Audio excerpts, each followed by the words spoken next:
It is the anthem you watch. Dante's Boxing Nation. Keep watching. Keep watching.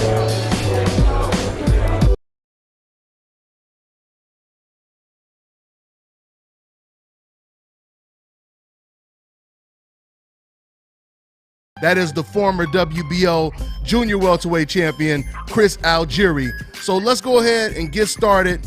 Matter of fact, let's go and talk to my man right now. What's going on, Chris? How you been, man? Welcome to the show, man. I'm good. I'm good, Dante. Thanks for having me. It's always a pleasure.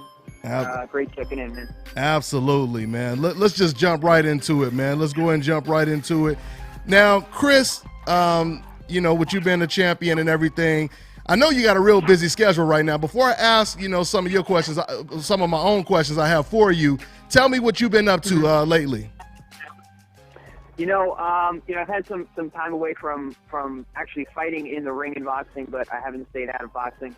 I've been really busy working with a lot of different athletes. Some fighters, some not. As a performance nutritionist, I got hired by Stony Brook University, my alma mater, to help them with their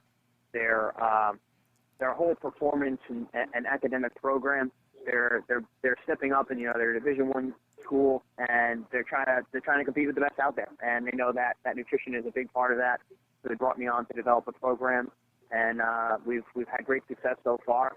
Our basketball team keeps winning big games on the road, so things are going well there.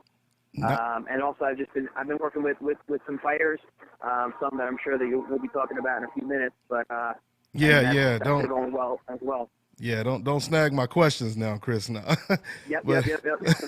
But anyway, speaking of you working as a nutritionist, now I heard through Virgil Hunter that you're also going to be working with Danny Jacobs as possibly his cook and nutritionist. Can you tell me about that?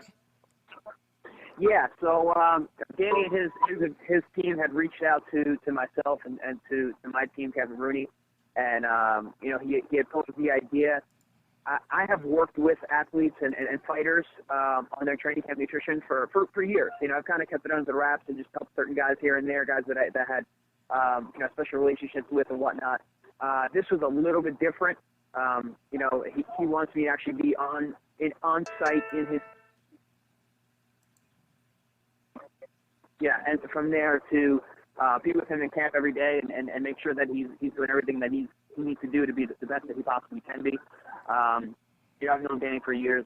This is a great opportunity for him, and I'm happy to be involved, to help him, achieve his best. And Chris, I mean, if you can tell me how that whole conversation transpired, like who called you up and how did they reach out to you? So Danny's team had reached out and kind of was just kind of seeing if we'd be even interested in it. I of course was, and I was really happy that I heard that Danny had gotten the fight because I know he'd wanted it for a while.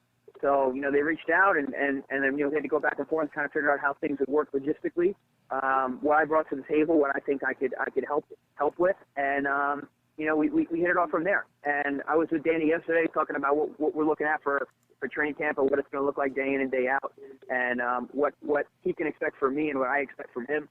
And we're on the same page. I think this is going to be a fantastic camp. Absolutely, man. I mean, not too often do people hire former champions as their nutritionist, so that seems like a little bit of a edge for Danny Jacobs, at least when it comes to the nutritionist factor. So yeah, absolutely. Danny's been using a nutritionist for years now, but you nailed it right on the head. It's different when you have someone who is not only been an active member in the sport, but has been at the highest level.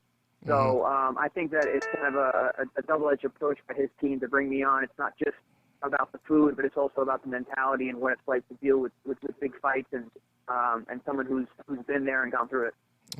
And how do you see? I mean, obviously you're working with Danny Jacobs, but what do you think Danny Jacobs needs to do to have an edge in that fight and possibly pull off the upset?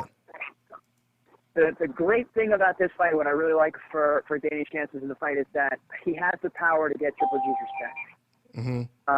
And then on top of that, he's got great athleticism, good boxing skills. He's got the height advantage, the reach advantage, arguably the speed advantage. So I think if Danny goes out there, sets the tone, shows him that he belongs there with the power that he brings, and then he goes and boxes smart, I think he can definitely pull off the upset. Okay, I hear that. I hear that. Now, what's next for you? I mean, what are you looking at? I'm hearing rumors that you may fight Andre Berto. Who are you looking at right now? I'm actually not looking at anyone in particular right now. It was funny. The Berto thing came up. People were like, oh, I saw it on Instagram. I was like, oh, wow, I saw it on Instagram too. But I didn't hear anything about it in terms of, an actual fight offer. So I found out the same way everyone else did. They looked on their Instagram and saw posters of us put together. That was a fight that I really wanted about a year ago.